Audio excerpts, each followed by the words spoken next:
Hello, everyone, and welcome to Compassionate Conversations. I'm Tanys Coughlan from My Place Home Care, and I am joined by my beautiful co-host, Heidi Gagne. Hello. And we have an awesome guest today, Michelle De Grandmont. Hi, so good to see Welcome. you guys. Yeah. How are you? Thanks so much for having me. I'm doing well.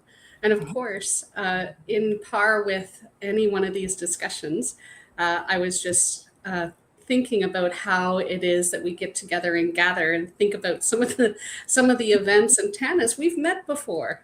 We have. We have. We used to be It's on a board, or not on a board, but I guess we would be members we of. were, Yeah. Yeah, that's awesome. And yeah, how that long was ago was that? oh gosh, 10 years ago, I 10 would years. say. Really? Yeah. Yeah. Yeah. That's It's a, amazing. it's a small, big town, Ottawa, It is. Absolutely. So we'll have to catch up. Absolutely. So we have you here today as the founder of Soft Souls. hmm So why So, don't you tell us a little bit about yourself and Oh the gosh, company? I would love to share about Soft Souls. Soft Souls came about as a complete accident. It was never my intention to have, here we are 15 years later, this company with 20 nurses and oh 3,000 wow. patients. It's unbelievable to me. What happened was, and you might remember this from when we worked together before, but I was working as a nurse at the Queensway Carleton Hospital, and we were doing the new ACE unit was just starting, and they were having me train to do nurse gerontologist specialist work. So we were going to work with really sick older people.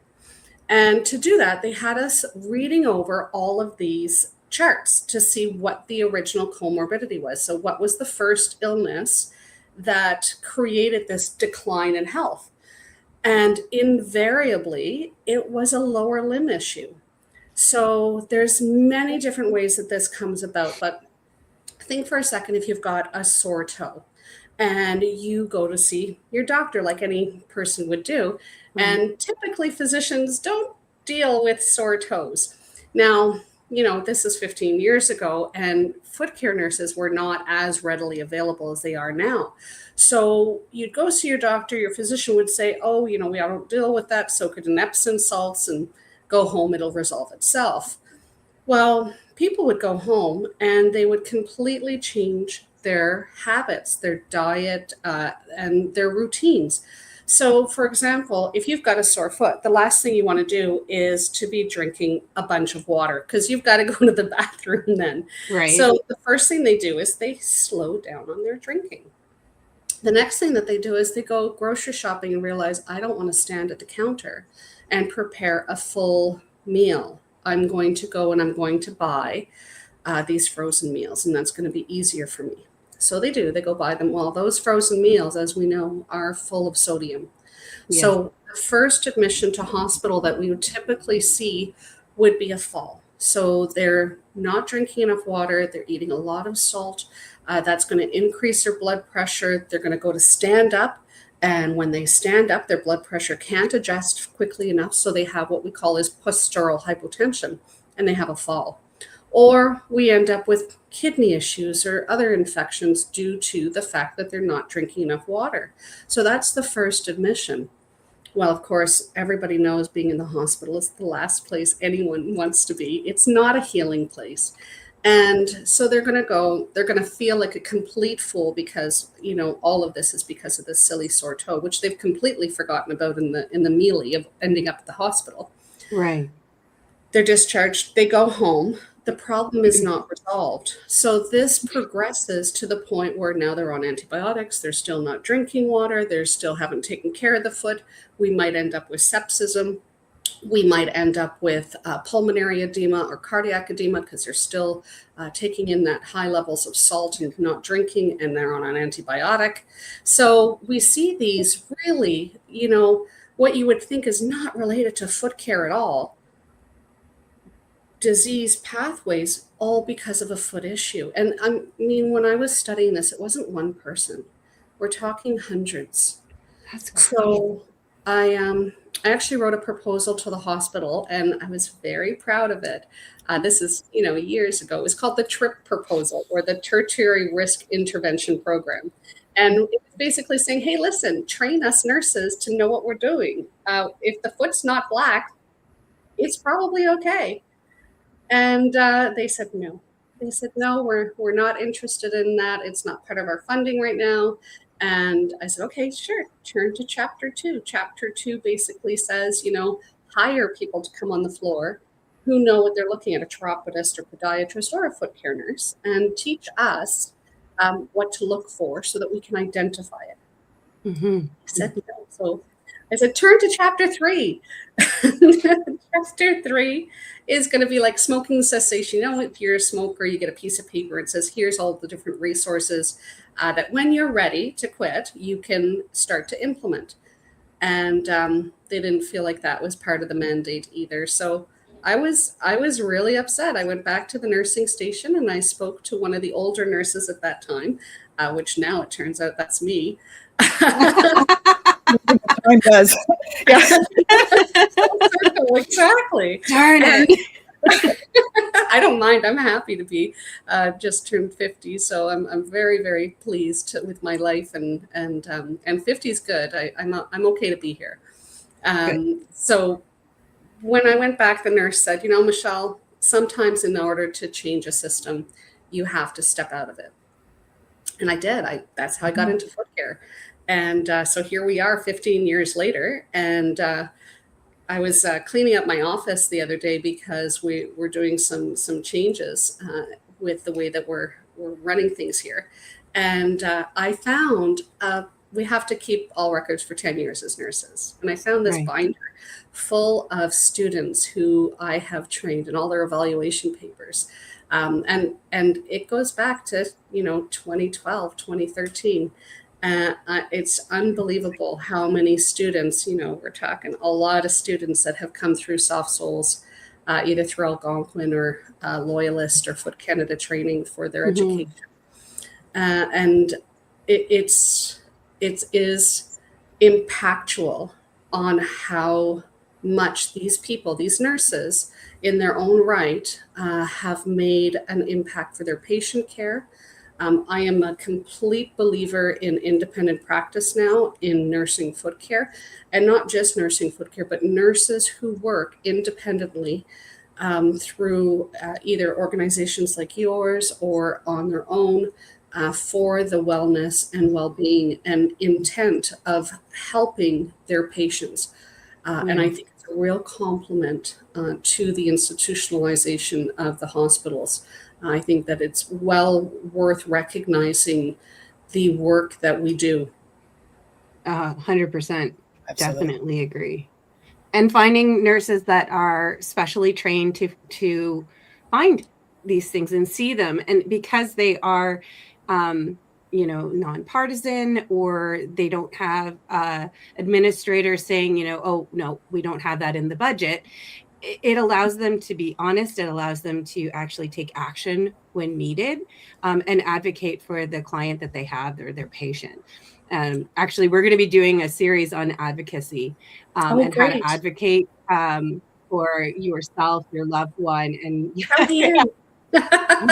we're working on that for our 30-minute podcast in the new year. Great. We've had a lot of professionals on that. We've had a few nurses on, and, experience with my own father recently went into the hospital, and my mom was there every single day because he was, he was almost delirious a lot of the time and couldn't comprehend what they were saying to him. So my mom was advocating for him every single day, and she was there with her notebook. And that's what we need to do. Yeah, absolutely. We need to learn that it's okay to do that. So this series on advocacy, I think, will be really interesting for 2026. Nurse advocates, all sorts of different kinds of things. Absolutely. And Heidi, I have a story, if you have a minute, that I can share. Of course. So this is one that when I'm thinking about advocacy, this one really is, it's so small, but yet really impacted this family a lot. So in foot care, we spend time with our patients. We get to know them, and we're blessed, that we don't just see, a husband and a wife. We see the husband, wife, and uncle, the neighbors. we end up seeing, people within an entire community, because word of mouth is everything. And in this one particular situation, it was a husband and a wife that I was seeing, and the wife was just an amazing quilter. I can't tell you how beautiful her quilts were. You'd have to see them to understand the stitch work in them. And what she had done is she had studied, they were both history buffs, and they had studied this trend in the late 17, early 1800s, where at that time a young woman would be sent away from her family and would go to stay with the matron and the new husband's family. Right. And in that time, that matron, the woman of the house, would treat her in such a way that she would learn the ways of the house, right? She was to get those skills, and she was not to communicate with her mom. So women in those ages would teach their daughters how to sew words in thread, a language of thread. I've heard of that, yes. And they would make napkins or crochet into blankets or make quilts to send home to their family. And in that would be the message to their mothers, right? Wow. Of, Mom, I'm so happy to be here, or whatever it was that the daughter wanted to convey, because she was not to speak to the mother. So this woman taught people from all over, would come to train with her and learn how to sew language into quilts. And you can imagine the level of expert that she had. I went over, and this is, years ago now, but I went over, and it was this time of year where, Christmas was coming up, and she was not her bubbly, happy self. And I sat and I started to do her foot care. And finally, I just put my tools down and I said, listen, what's wrong? You're upset over something. And she said, my sewing machine isn't working. I said, oh, well, don't worry about that. We can fix that. My sister's a seamstress, and my husband is the seamster of our house. I bet one of them will know what's wrong. I'll give them a call and we'll come back and we'll see if we can look at it. So my sister was busy, but my husband made the time, and we went back that evening, and he went upstairs to go see this sewing machine, and I stayed in the kitchen, was chatting with the couple. When he came down the hallway and I saw his face, and he kind of went like, I said, what's wrong? He said, it's unplugged. So I said, could you wait in the car for 10 minutes? Oh. So we went to the living room, and I said, guys, sit down. I want to ask you a question. I said, how long has this been going on? She is an expert seamstress, and the machine was unplugged. So what else is she forgetting? What other symptoms do we have here? And it was determined that it had been going on for a couple of months. She'd get lost in the house, or forget the stove on, or leave the bedroom at night to go to the washroom and not be able to get back. And I said, it could be nothing. It could be a UTI. Sure. It could be cancer. It could be a tumor. It could be a big thing. But unless you act now while the symptoms are early, you're not going to give yourself the time to deal with the issue. And you're only going to extend the period of stress, because once you have an answer, you can work on it. So they did go, and they did seek out medical advice.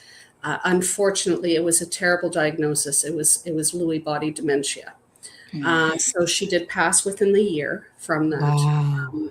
But in the meantime, they got care in the house. They were able to hire cleaners to come in.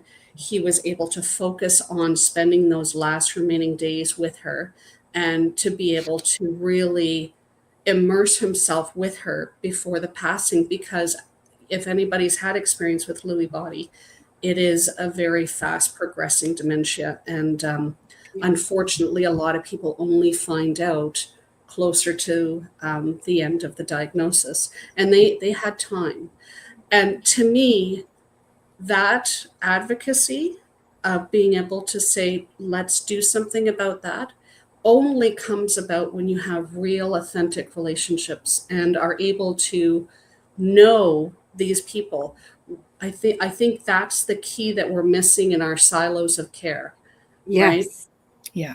That's exactly, when you were telling that story, it made me think of when we spoke to George from Valley Pharmacies and how we were talking in that podcast about how important it is to know your pharmacist, to know your family nurse, to get to know these people, because they are the ones that will be able to help you when you're struggling or when you're not sure, and they know you and you've developed that relationship, and that personal aspect of your own care is so important. And because you were so connected to her and you chatted with her while you were doing the foot care, you saw something, and as a professional as well, you were able to say, this isn't, there's something wrong. And also because that relationship you garnered with her and the family, they listened to you. And we, that's what we need now. Like, I know our healthcare system is not the best, but it's better than a lot of other places. But it's that communication, it's that personal moments that we need to bring back into our care. And that's a great story to highlight that. And I think that's part of what we strive to do with the PSWs too, is to create that advocacy, really valuing the relationship that they build, so that we can move that forward and bring it to people that can really do something and make changes. And they're not able to do that. Your PSWs, for example, or even the foot care nurses out in the community, they're not able to do that without a supportive backbone behind them.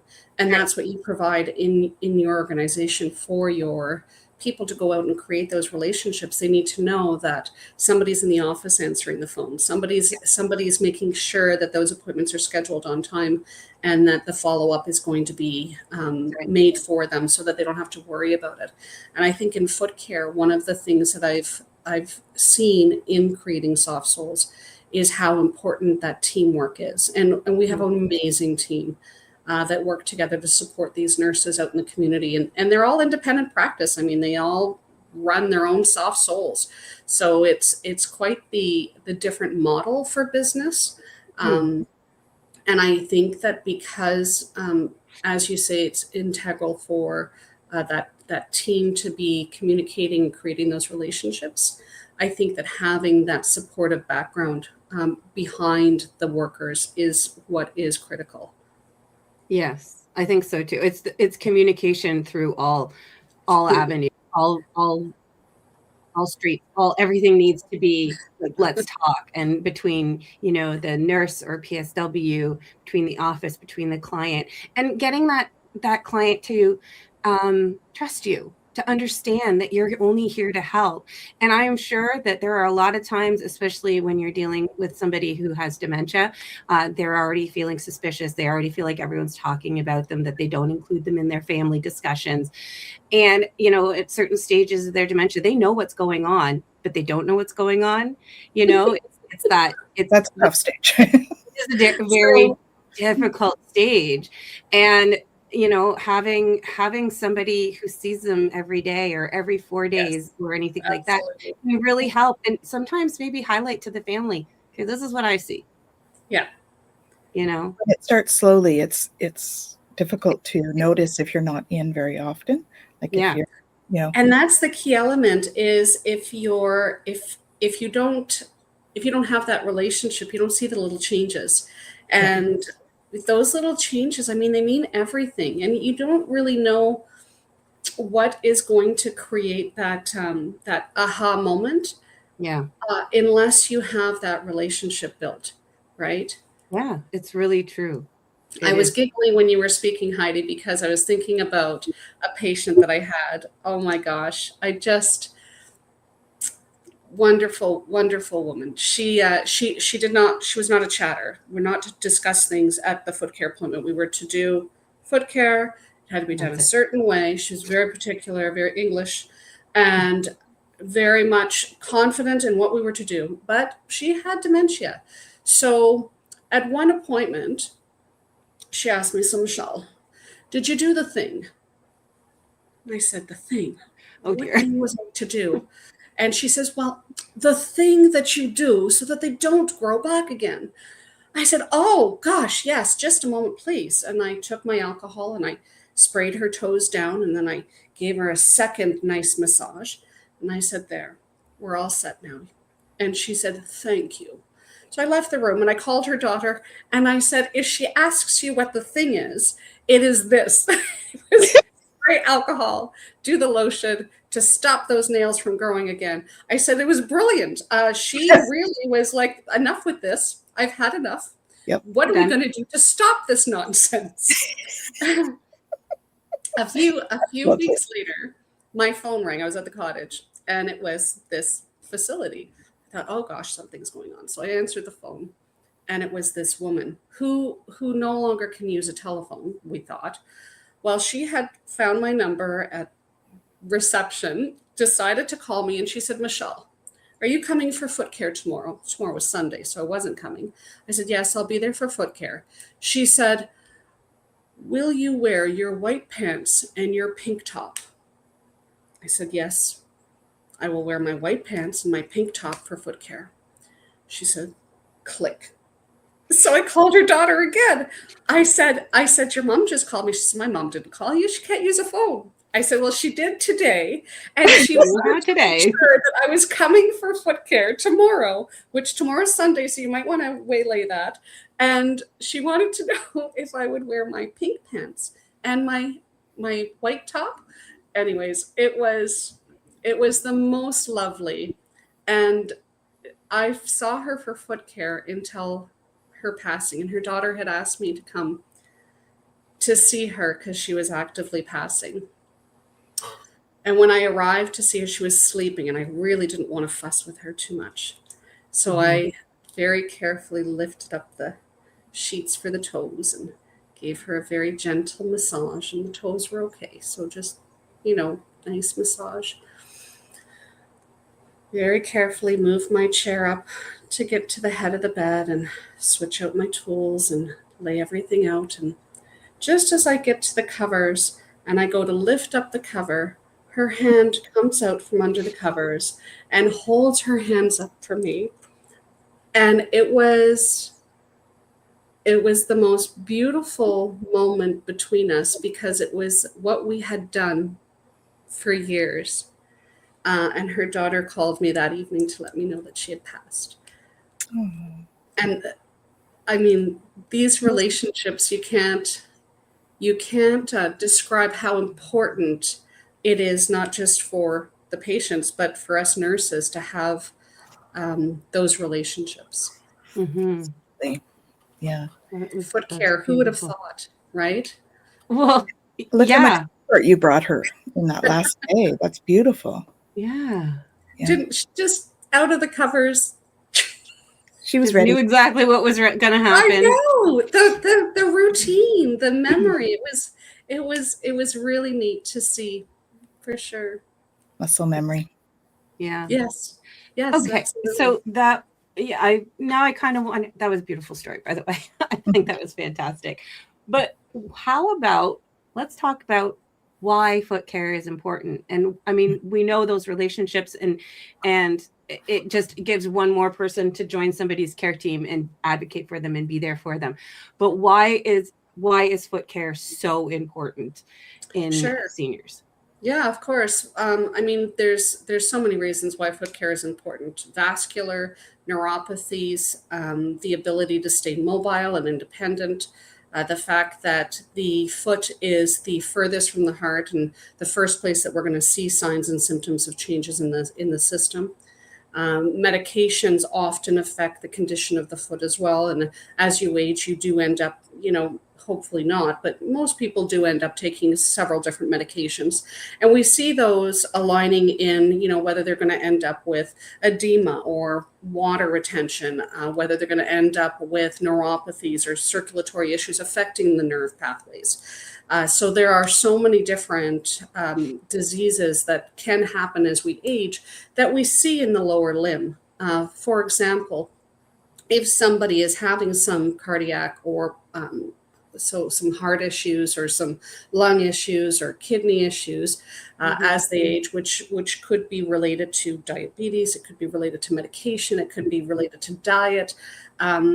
Regardless of the foundation for why that event is happening, we will see those changes in the foot. There's going to be changes to the nail condition, to the color of the nail, texture of the nail. There might be some changes in the tissues or the skin.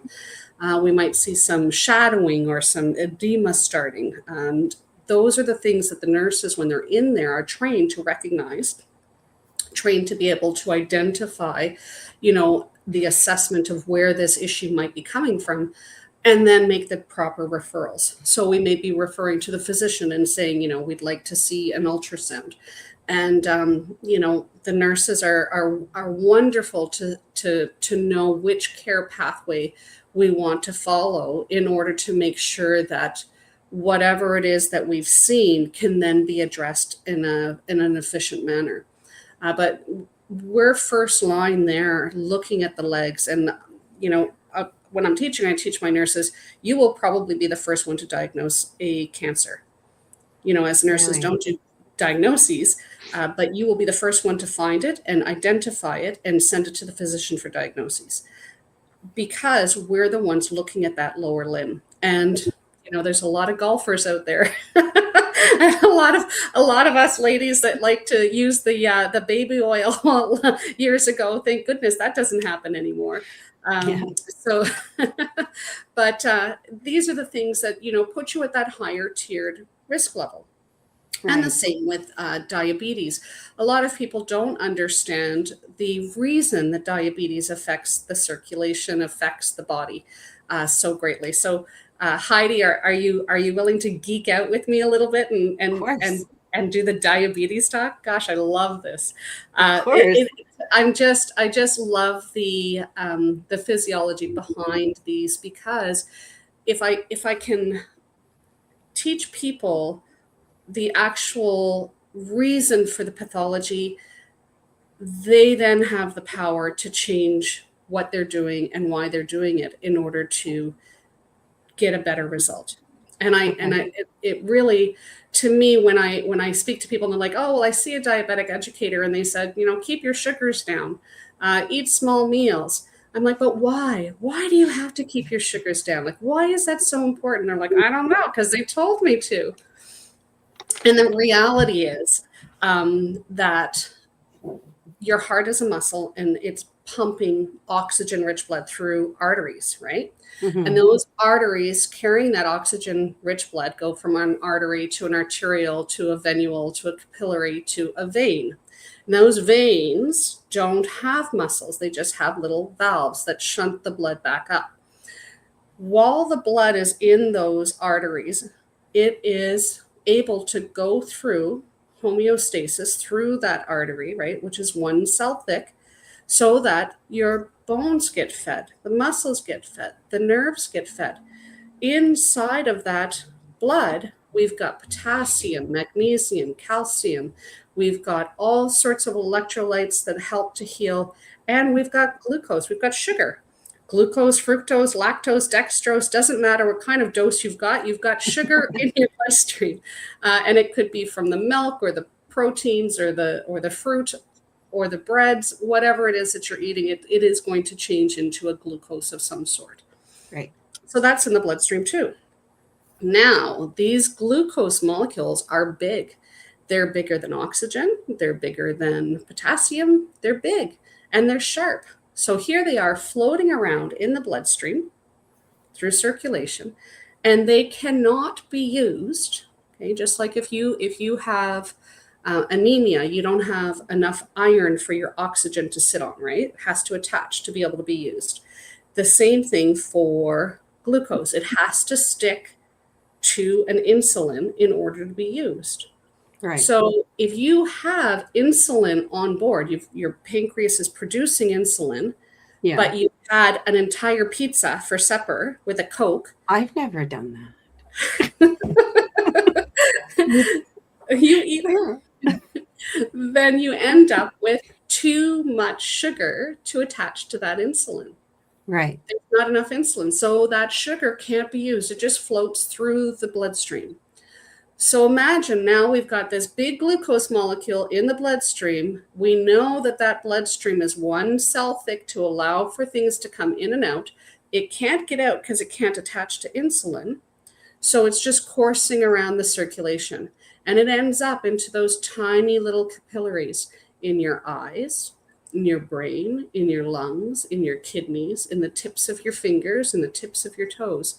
Wherever those vessels turn into tiny little vessels, that's where the damage happens. That's why people that have diabetes, even when they're like, oh, you have pre-diabetes, then damage happens in those tiny little macrovascular areas. So that's where we see those changes. So somebody that hasn't worn glasses all of a sudden needs glasses. Somebody who has never had any spinal damage or injuries, they end up with some tingling in their fingers or toes. Why? Because that glucose is actually scouring the inside of the vessel as it courses around through the system, waiting for an insulin to attach. There's a number of different ways that connection happens and why that connection doesn't happen. But the fact is it scours the inside, and that's why we call it arteriosclerosis, right? Hardening of the arteries is that de-epithelialization of the interior of the wall of the vessel. So when that happens, right, imagine you've been using a rake all day long. You're raking the leaves. By the end of the day, you've got calluses and you've got blisters. That's what happens inside your vessels. And that's why people end up with these issues all over, because those beautiful one cell thick vessels that used to bring potassium out, oxygen out to feed the nerve, to feed the muscle, it can't get out. And this is why people that have that early stage diabetes or later on, they don't have that same immune response. They're not going to spike a fever. They're not going to create pus into a wound because there's no white blood cells. The white blood cells can't get out. They have to bypass, and they're like, hey, buddy, there's an injury over there. Well, it's too late. We can't get out. The artery's hardened. Wow. And that to me is the most powerful way for people to understand when I eat sugar, that I don't have to not eat, and I don't have to, watch my sugar levels as much as I have to understand the effect of that intake of sugar does. My insulin can attach to this much sugar, right? To a small meal, and then I wait an hour and I have a small meal and another small meal.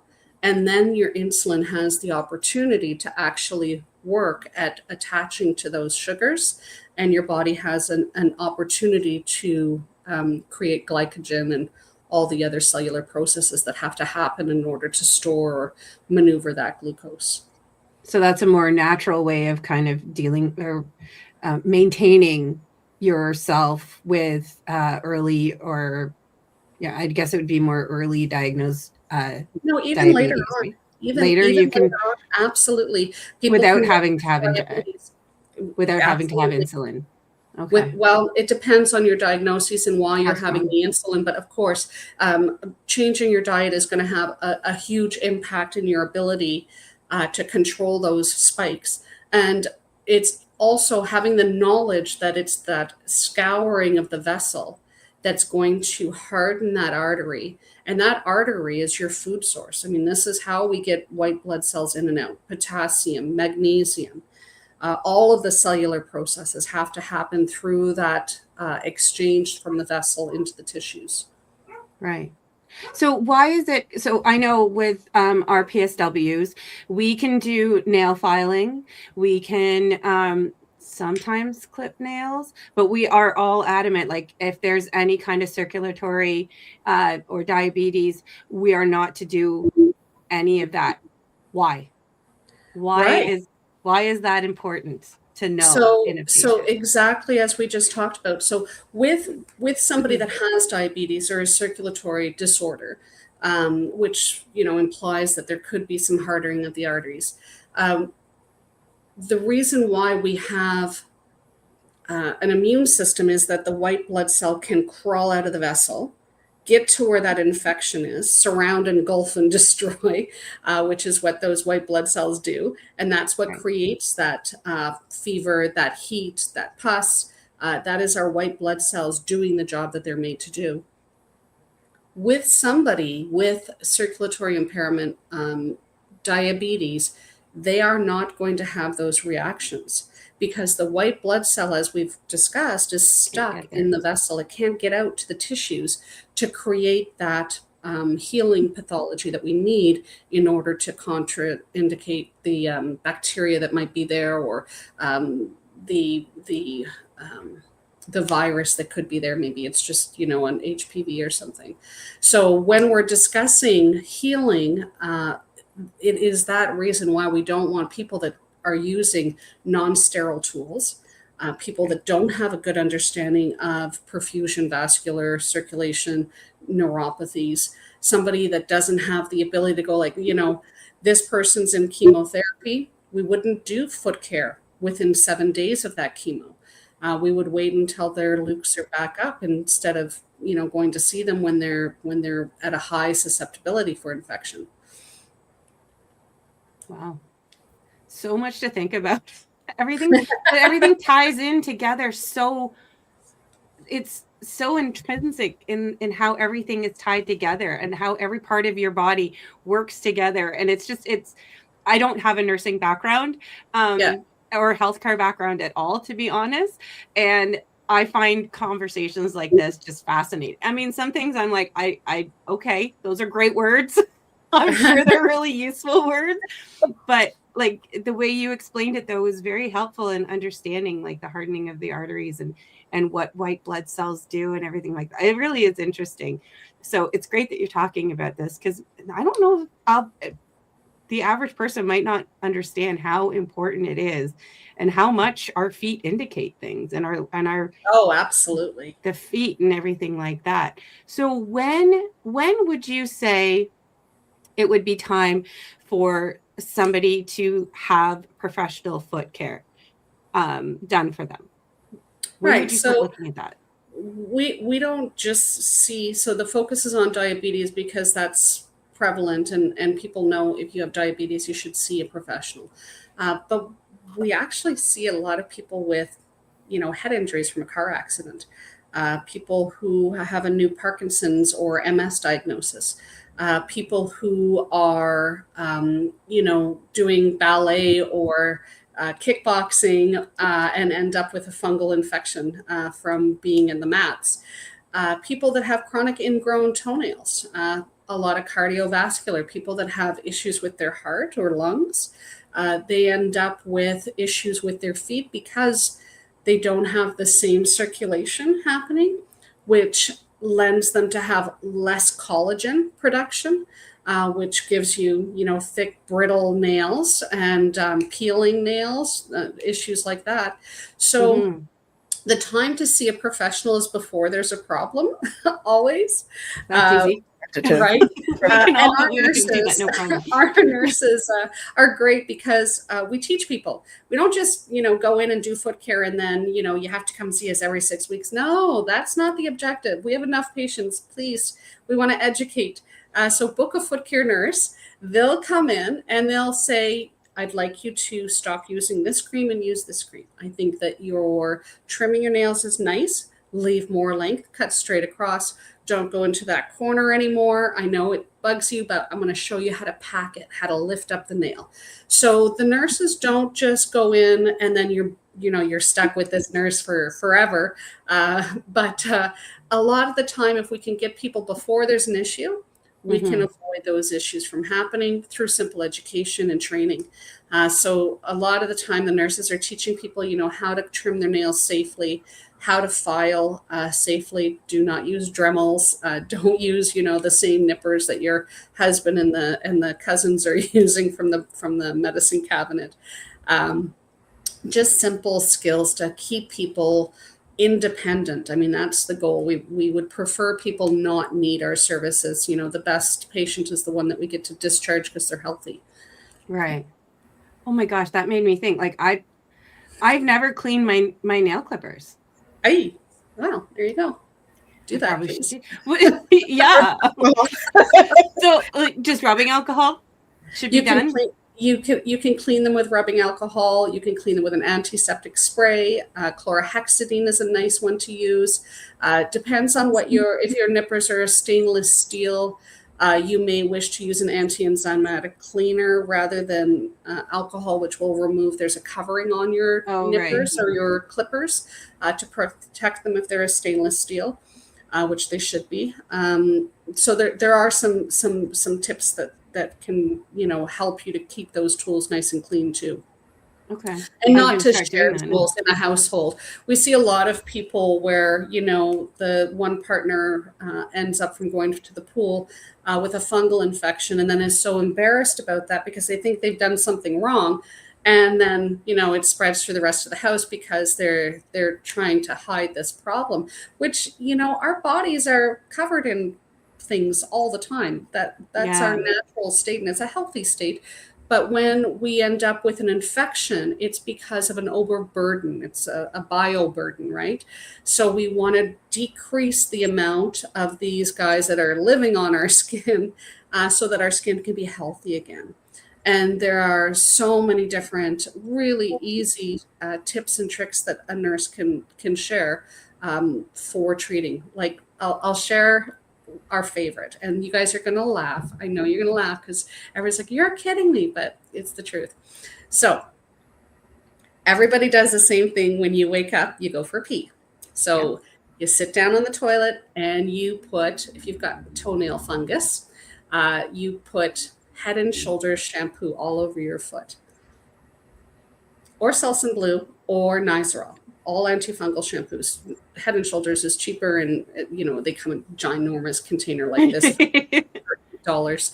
So cover your foot with the Head and Shoulders, put your socks on, and head to the kitchen. Have your coffee, your tea, walk the dog, do your yoga, do something for half an hour. Okay, go back to the washroom, wash off your foot, wash it off really good, dry it so that it's dry. If you can't use a towel and reach your feet with a towel, use a blow dryer. Make sure your feet are nice and dry, or have somebody help you.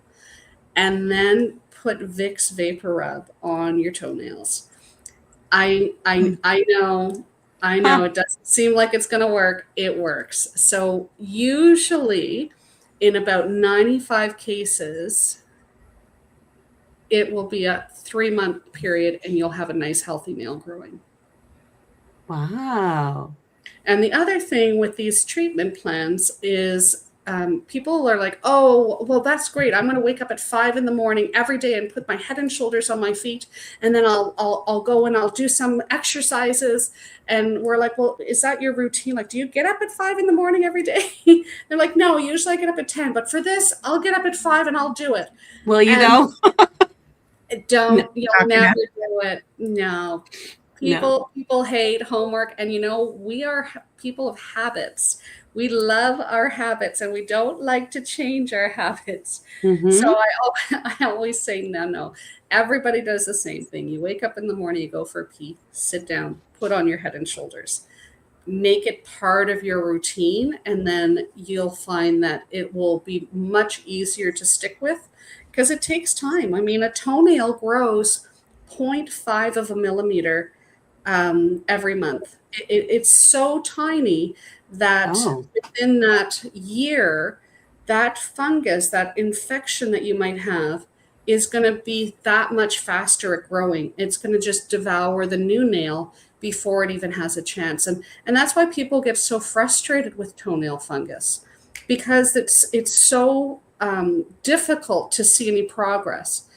But the Head and Shoulders and the Vicks, we have wonderful. I mean, we have other treatment plans and we have other things that we use, but that one I swear by. I'm not a big fan of tea tree. Tea tree I find is way too astringent, and a lot of people end up with, secondary issues from drying. Astringent very strong smelling too. Very strong, yeah. So, and of course, you would never use an essential oil just by itself. It has to be applied with a carrier oil. Mm-hmm. Absolutely. Yeah, so that's my little tip. It's funny. I don't know. For some reason, I'm not a foot person. I don't. Yeah. There's some. So the thought of doing that daily and touching people's feet makes me go, but because of that, people that don't feel that way. Yeah, thank goodness. But I just find the foot, it seems very personal because it's always covered, and I used to hate flip-flops. I used to hate wearing flip-flops. Cool. And yeah, so I'm not a foot person at all. So snaps to you for being able to do that. There's lots of, I would have never thought of myself as a foot person.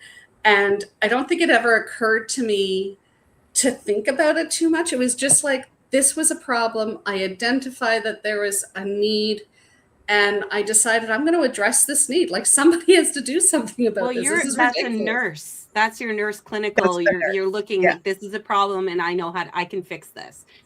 And but anyway, so feet, it's always like that. And for some reason, you're not alone, Heidi. There are so many people that have I know. Yeah. That have that. And some people have fetishes with their feet, but that's a different. That's another. That's a different podcast. Not this one. The reality is doing foot care. I have so many of our nurses that are like, I had no idea that I could make such an impact in somebody's life. And here I've been a nurse for 36 years, and now I feel like I'm finally nursing. It really makes a huge difference for patients, and our autonomy, our ability to have that independent practice. It just is so markedly different than what we're taught in hospital or facility care. Well, and I mean, we've got nerve endings and everything, right, for our whole body that come down to our feet. So it's connected to everything. Absolutely. Well, and like you were saying earlier about how somebody has a sore toe and it can completely change their life. It is very true, because even if I'm bad and I cut my nail too far or something, like I had a little hangnail and I go to tear it off instead of cut it properly, and then it hurts for like 3 days every time I step down. Guess what I'm not going to do? I'm not going to do much because everything hurts. And so the fact that it can change your entire routine over something so small as, and you're young and you're capable and you're independent, and change that perspective.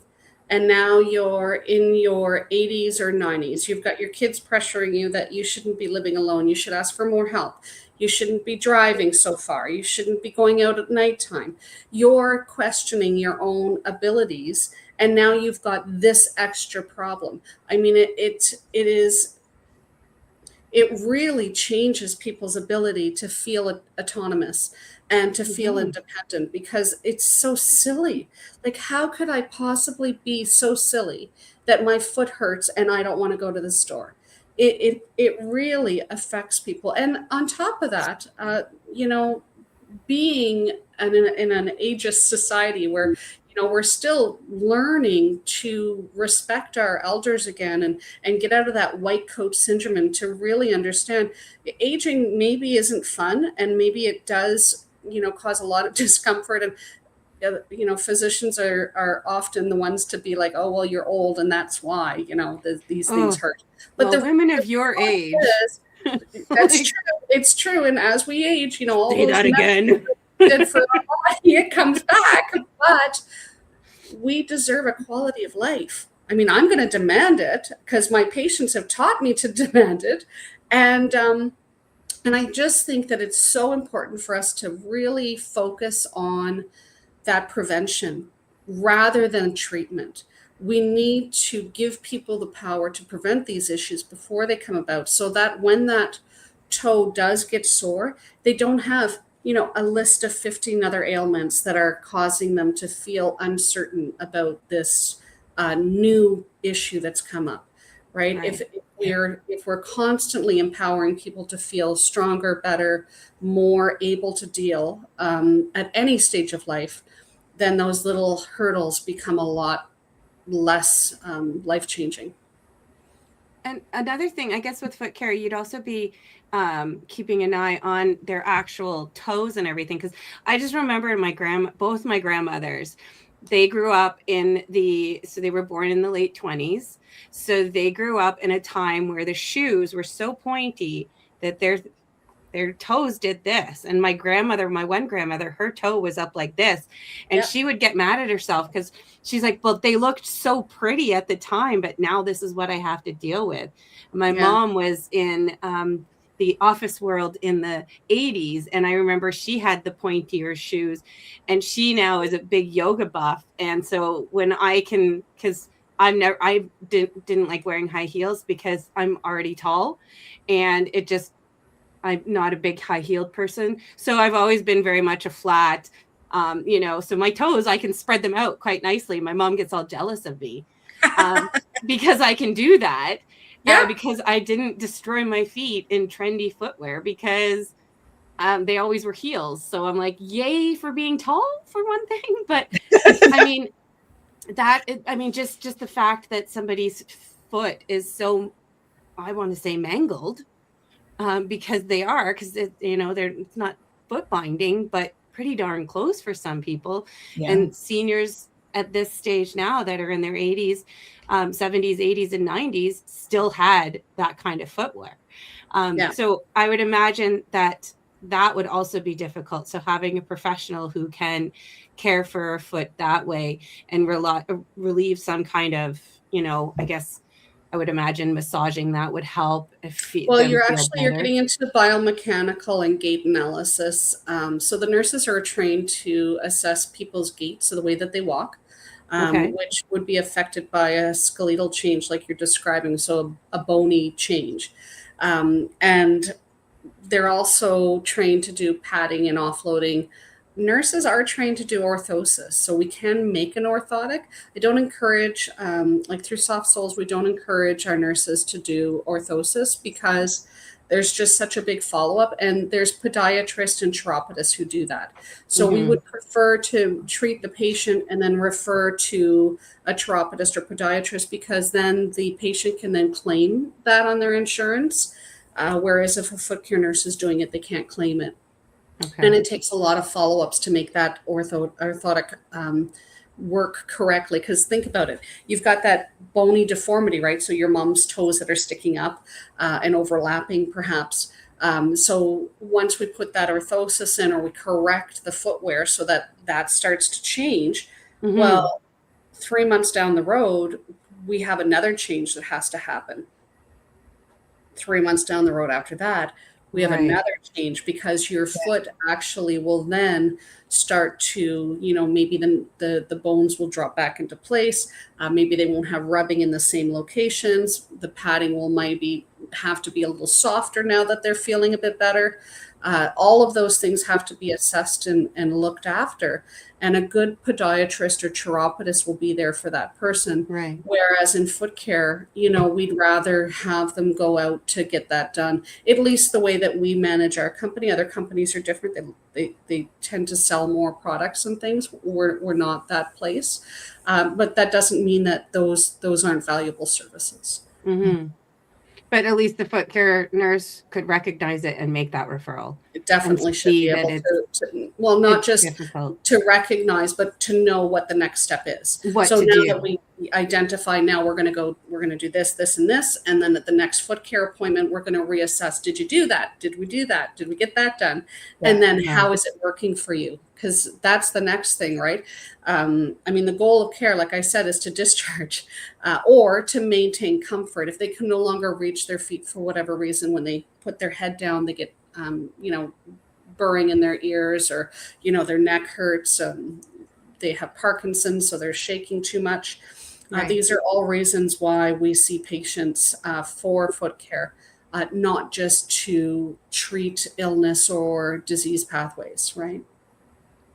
Wow, there's so much to it. Like I just It is fun. And the fun thing is, too, for nurses taking the program, we do find that a lot of nurses, especially the young nurses now, like through COVID, we had a real influx for training. I was teaching, a lot more than previously.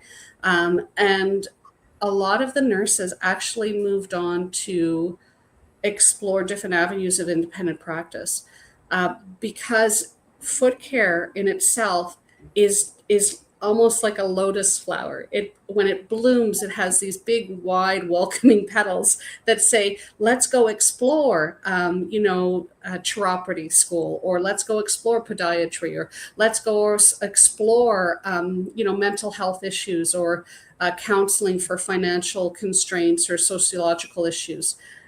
Because we're really dealing with people on a very intimate, personal level. I mean, like you had said, Heidi, the foot is intimate. it is. Yeah. It is. It's not the first thing you think of. Like, yeah, flip-flops and everything like that. You see people's feet, but to actually touch somebody's feet, it's an intimate thing because it's not a part of the body part that you're going to randomly Normally touch, yeah. touch. Yeah, and when I'm training nurses, that's one of the things that we talk about is, just think about it before you rip off those socks and grab that foot. When's the last time somebody touched that foot? Right? Yeah. It could be very assaulting for somebody to just assume that this is like holding your hand or touching on the shoulder. It's not. It's not. It's a very different experience, and it should be respected and taken slow so that everybody is comfortable, and that foot care is done in such a way that you enjoy the process and you get what you need out of it. You learn about your diabetes, or you learn about vascular and neuropathies, because neuropathy or nerve pathway, right? So different pathways of the nerve, that can be many different reasons. So a nurse really has a depth and a breadth of knowledge, not just as a nurse, but also through her training in foot health as well. Right. So I think having a nurse in the house is a fantastic way to avoid long-term issues that could have been nipped in the bud originally. Now I have one silly question. How do you deal with people with ticklish feet? Because my feet, like, you can't, like, if I get a pedicure and they're like doing the sides of my foot, I'm just like shaking. I'm like, what? How do you do that? No, it's like, I mean, it's legit. Like, how do you do it? So with foot care, when you're providing a care, it's a professional service. So when a nurse is touching your foot, they're going to be touching your foot with confidence and with a firm touch, not a tickly touch. It's a very different thing than a massage or a pedicurist, because you're dealing with a professional nurse. So we don't use the rasps that they use in salons. We don't soak the way that a salon would soak. It's actually cause much more infections when you have your foot soaked ahead of a foot care experience. Really? Very high risk for infection, because you're opening up all the pores. You're not just softening callus, you're opening pores. So when you do that, you're enabling that foot to take in all sorts of bacteria, perhaps to pull out too much fluid, so that the foot now is dried out and the skin is less pliable, more at risk of rips or tears, and more susceptible to having bacteria find little cracks to hide in. So the College of Nurses of Ontario actually say do not soak feet before foot care. So that's one other difference. So we often, I mean, we probably have 6 to 9 referrals a day for foot care. And out of those, there's probably 2 or 3 that are like, oh, nobody can ever touch my feet. Well, whatever. We can touch your feet. It's fine. And it's not going to tickle, and it's not going to feel yucky. It leaves your foot healthy. It leaves you hopefully with some more information about your foot health and your entire wellness. And then the next appointment, you're then looking forward to it because it was, a positive experience. Right. But in the same light, Heidi, if we're doing foot care and somebody has had a negative experience, like you're saying, and potentially have a little bit of aversion to that foot care, skip it. We don't do foot care. We do a lower leg massage. We talk to them about their foot health. We do a foot assessment. We look at the shoe. Skip the foot care completely. We'll just do that next time. Don't worry about it. And then we build slowly into that confidence of this is going to be okay. I can actually handle it and have this treatment done. I guess you'd have to do that with patients as well that have dementia. Absolutely. We never force foot care. We never make it a negative experience because they might not remember that nurse, but they certainly will remember the experience was negative. They will. So we never ever force that at all. There's so many other ways. Like we can visually assess. We can do a massage to assess. We can sit and hold hands and have a talk for half an hour and come back again the next time. I mean, there's no rush. There's no pressure to have this done, especially with our folks with dementia. We want to make sure that we're as respectful. You lose so much autonomy as you age, giving away your house and the different things that impact your ability to feel autonomous. The foot care doesn't need to be one of them. Exactly. You have to be compassionate when it comes to that. Anytime you're touching somebody else's body, you have to be aware of that. And you have to have permission and be aware. Yeah, exactly. I do have one quick question. So when you cut your own toenails, just you're fine and you're doing it yourself, is it better to trim them before or after a shower?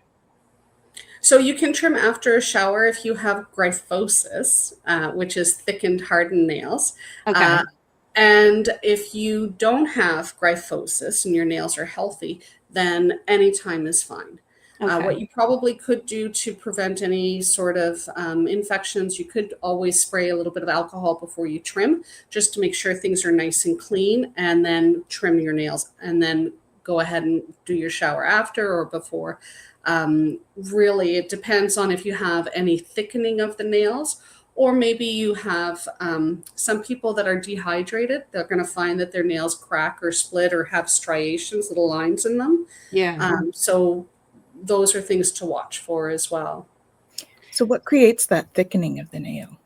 Many different things. So we see that a lot in people that work in the military, or people who wore boots, or truck drivers, horseback riders, people that, wore steel-toed boots. You dropped a desk on your foot at one point. Soccer players, so many different things can cause that thickening. It's basically a damage to either the nail matrix, so the cells that produce the nail, or underneath the nail where the nail is actually being fed through the vasculation, so the little venules that feed the nail. Okay. Huh.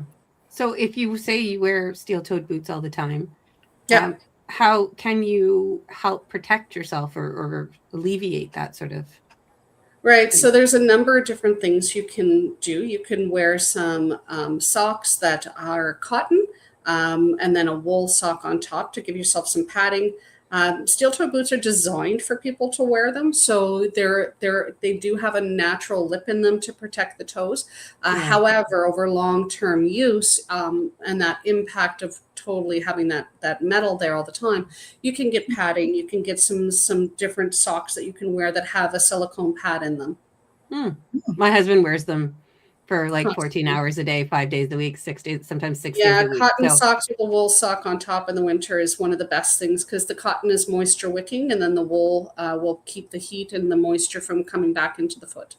Oh, well, I just got him a new Christmas present then. A Christmas present to go get. There we go. Because he does have issues sometimes with his nails being like, they're thick, they're hard, and he usually showers and then will clip his toenails. I'm like, well, why are you doing it that way? And he's like, because it softens it and it makes it easier. I'm like, a little bit easier. You shouldn't have to soften your nails to trim. Well, maybe with thickened nails. Yeah. So, all right, cotton socks and then wool sock on top. I'm gonna hook him up with that. Very good. because he needs to be able to walk and wait on me hand and foot. He brings me coffee every morning, so I want to keep him in tip-top shape so he can keep doing that. Very nice. If you had one hint, Michelle, about foot care for everybody, what would that be? Well, proper footwear, I think, would be the key element. Is like you had said, those high heels or narrow-toed shoes, shoes that are too big or too wide, that flop on the foot. Um, Proper footwear is absolutely key for everybody. And in households where finances are an issue, hand-me-down shoes is really not an option. We need those little tiny feet to grow and have space, and to have the appropriate footwear to wear. Right. And the same thing for our seniors. Yeah, that was the one thing we always insisted with my son, was always, we can wear secondhand clothes if you like, but you have to buy new shoes so that it forms to your foot. Awesome. Yeah. Well, it's been thank you guys. Yes. Having you. So awesome to see you again. And I'm sure we'll have you back again real soon. I'm sure. Actually, like with the whole advocacy would be really great. I would love that. Absolutely. Yeah, no, wonderful topic, and needed right now in our society, the way things are changing and moving. And I think it's such an important conversation to have. I think it's also important because I think professionals also need to understand that people are going to ask these questions, and a good professional will answer and will help you, as opposed to brush you off going, no, it's not. That's not it. That's not it. So I think that's also communication is learned. You have to be able to practice that communication ability, to be honest and clear and forthright and concise, instead of what we're taught in some situations, or the time constraints that we have in healthcare. So I think it's imperative that we acknowledge that it is a behavior that is both demonstrated and learned, is the ability to communicate clearly and succinctly, and about difficult topics too.